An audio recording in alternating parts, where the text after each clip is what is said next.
What is up guys, this is Wim with another free Ableton only template. Today we're gonna have a look how to make the sound of ANYMA, and this is actually a fully arranged and also mastered template already, which will be absolutely free for download in the description. Now let's preview the template before we jump into the tutorial.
Now let's get started with the kick and bass.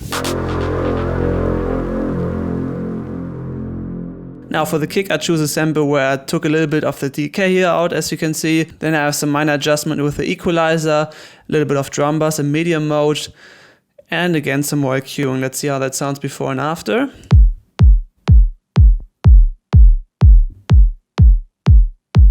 Nice and punchy kick. On top of that, it was lacking a little bit of the high end, so I added another high kick and carved out all of the low frequencies.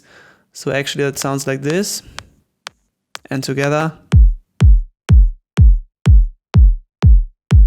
So this one definitely helps cutting through the mix. Let's have a look at the bass. We have two different layers here. One is a loop that I found that is just very subby and subtly in the background. The other one is a higher one, which is a really classic plucky ANYMA bass. Let's see what we've done here. We have a saw wave at 65%. Then we have another oscillator, which is also saw wave here, but an octave higher, but just at -6 dB, you can see. Then we added a lot of envelope 2 in the matrix, and that is already giving the classic plucky sound.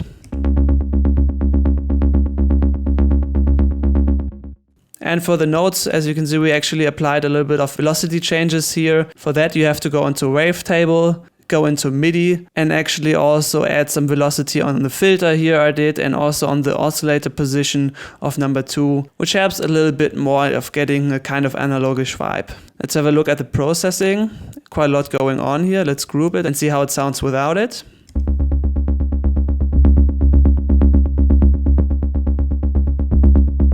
So much fatter with a little bit of saturation going on here, some EQing, then we have the delay, drum bass, which is in hard mode actually here, which gives a really nice punch to it. The delay just very subtly in the background. And some sidechaining here, which I actually didn't send to the kick, but rather I duplicated the kick here and turned it off, so it's actually not playing, but I kept it going on when the kick is actually not playing. So we don't have this sudden change where the sidechain is actually just turned off completely here, just keeps going. Let's see how that sounds. And without it, it would sound something like this. So that's why we want to keep the pumpiness here and created an extra sidechain track. On top of that, I created a very simple bass hit, which is just a saw sound, and added a little bit of filtering here, some sidechain and EQing. It sounds very basic on its own, but in the mix it creates some really nice punch.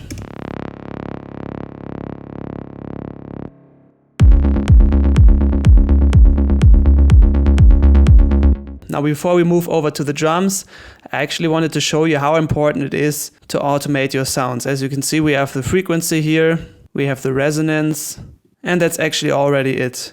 Now the way I did it was just hit record over here and then literally just move my finger with the mouse and record a little bit of humanized movement. And that is just so important to keep your track interesting and growing over the time. As you can see, I also put some sends at the end to help with the transition to a break. Now for that I use the echo over here in the send effects, and also sometimes I add a little bit of this big hall reverb.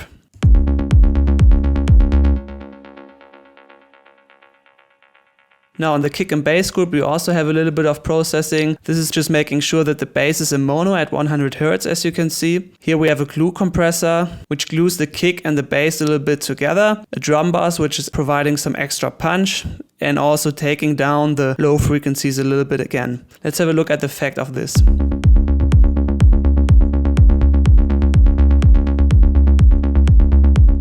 So as you can see, it's really important to apply a little bit of group processing. You probably already know that I'm always putting the kick and bass together in one group, and then also all of my drums, which also have a little bit of compression here going on. So let's jump into the drums.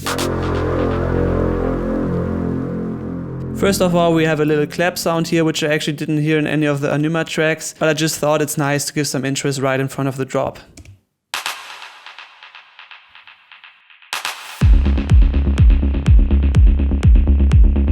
Without that, the drop is just coming a little bit out of nowhere and it lacks a little bit of this punchy feeling.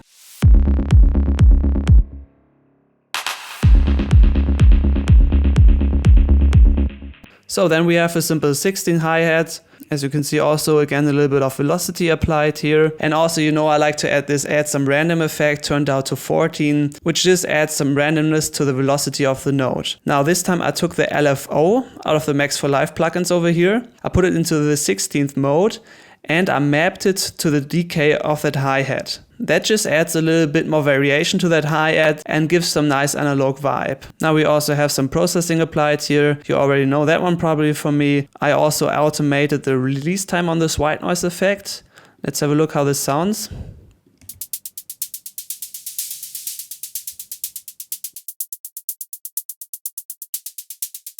So here we just have a classic hi-hat sound with that noise. It just has this nice melodic techno feel. After that, just a little bit of simple EQing. After that we have an open hi-hat which sounds like this.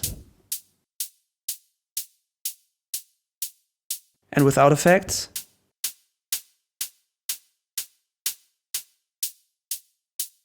So as you can see, I just wanted to add some movement with this preset here. I also added a little bit of white noise, which is also spreading it out into stereo a little bit more because we use the white noise effect here. And then the head just had a lot of low end, so I did some EQing over here.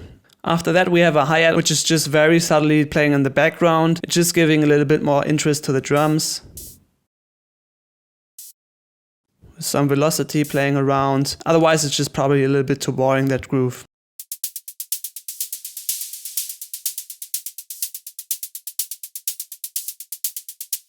Now the last one is just a very basic snare build-up over here. As you can see, first I had a little groove going on, and then at the end we just put it into straight 16 notes.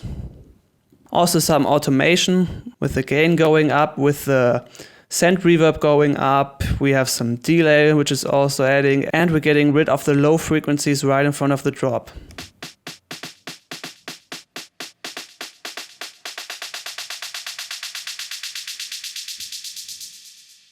Let's have a look at the synth sounds. Now first we have this wavetable pad with some really nice and interesting waveforms. As you can see, we have 2 filters applied which are constantly automating, and some very basic adjustments. We use this pad to just give some atmosphere, because otherwise we have no melodic elements in the track so far, because the arpeggiators and everything is coming in later, so it's nice to have a little pad going on here. And of course, this opens up really nicely in the break.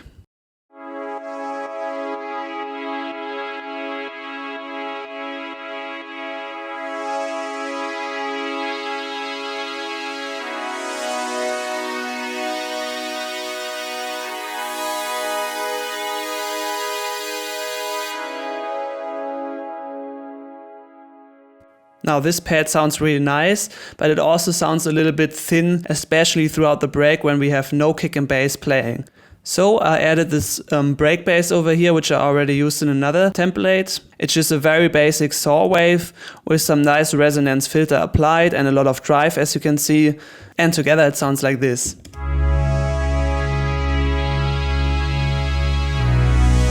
Bass and solo. And this one actually really nicely opens up in that big break.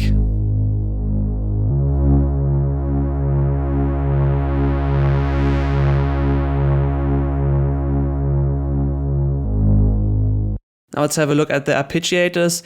First I have a high arpeggiator which I also made in wavetable. Some nice and cool waveforms here going on again. And also a lot of processing this time. Let's see how that sounds dry.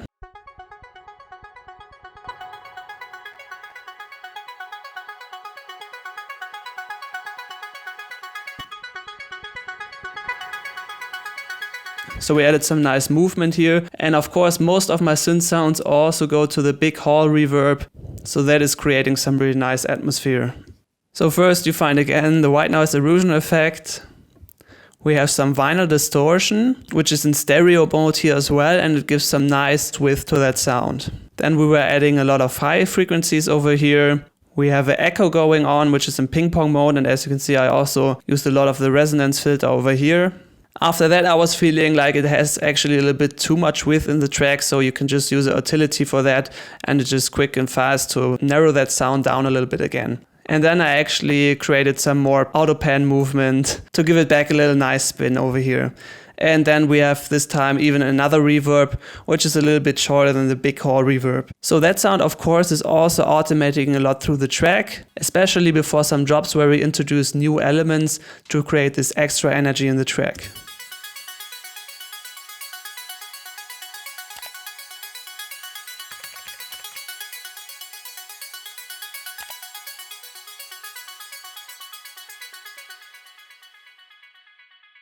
Now after that I wanted to create a plug sound which ANYMA is using a lot in his tracks, and I know that he's using the Juno 60 a lot for this. So I tried to come up with something like this. It is not the perfect sound, but I think you get the idea.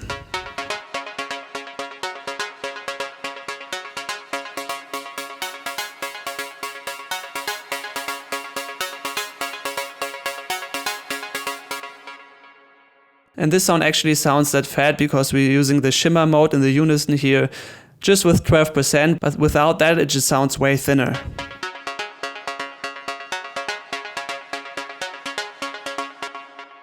And the processing is just very basic. We have a little bit of compression here, again some EQing and an additional echo at the end. So the reason why I grouped those two ARP sounds together is because I wanted to apply a sidechain effect on top of it. This sidechain is actually not rooted to the kick, but it's rooted to those nice and big chords which you already heard in the preview.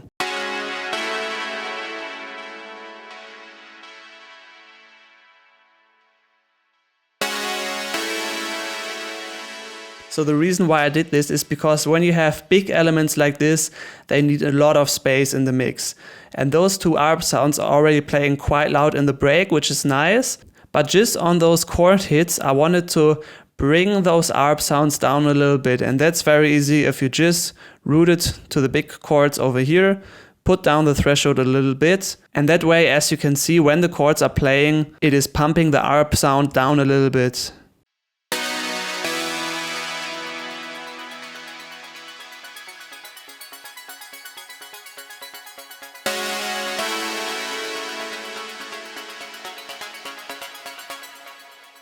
Now let's have a look how we created those beautiful big chords. Now here we have wavetable again, actually I think with the same waveforms that we already used in another preset. Of course this time we used some longer envelopes and we used the filter here in 12 dB per octave, PRD mode, where we're adding some nice drive and resonance over here. And of course this time we also have quite a lot of processing. Let's see how that sounds dry.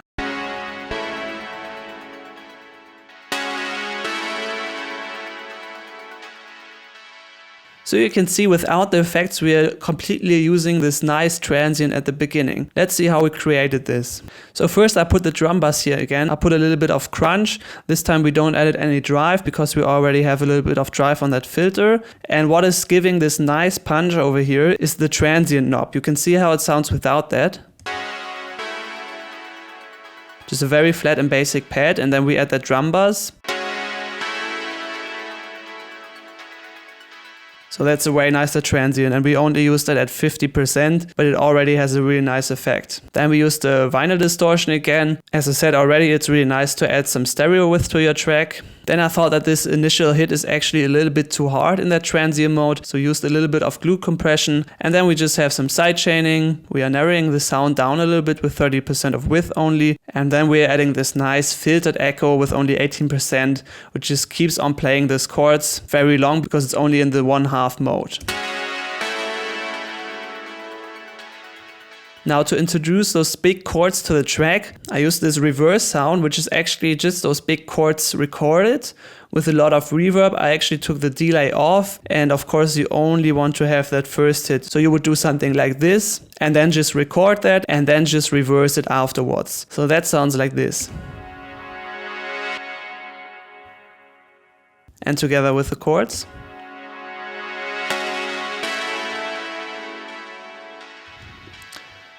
So without that, the chords are just coming out of nowhere and the listener basically has never heard them before on the track. So this is a really nice way to introduce a new element to your track. So with those chords, we actually have the same melody going through the whole track here. We didn't really change it much, but I added this little string sound where we actually have a little bit of a different melody here. So this makes sure that the sound is staying interesting throughout the whole track. Let's see how those wavetable strings sound.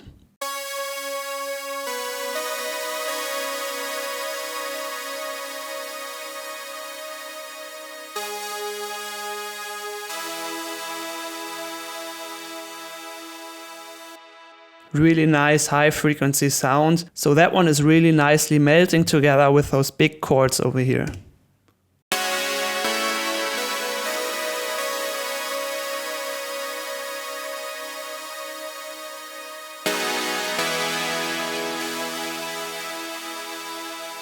And of course I also automated the frequency here. So we have the same melody over here, but with a different kind of vibe.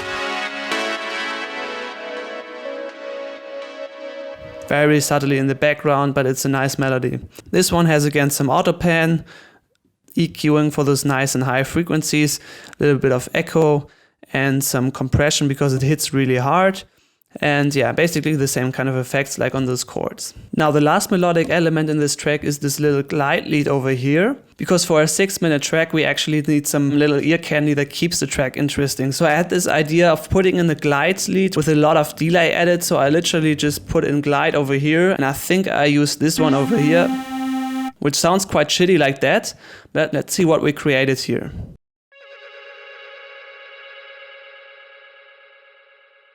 That sounds way better. Let's turn off the effects first. So I didn't put too much time in it. I literally just draw in those 2 simple notes. And then I had the idea of creating some glitchy kind of very fast delay. So I put the echo here, put a lot of resonance on the filter. I did some crazy EQing over here.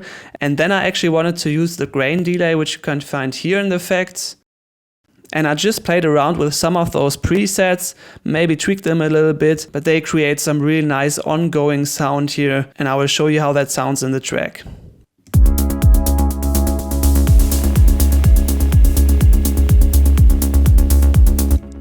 So you can hear it, it's just very subtly in the background, but let's see how it sounds if we take that away.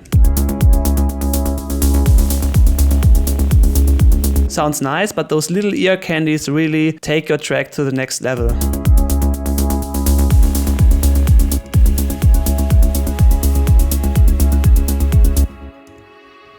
Another one over here, and I literally just copied those 2 and put them at some spots in the track. So let's have a quick look at the effects section here. I again created my own effect sound with using the white noise over here.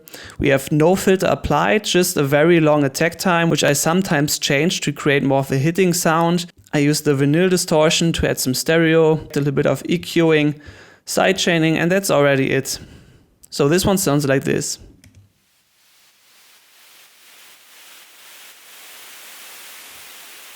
So here we have a nice up filter, and because I took the attack down, here we have more of a hitting sound.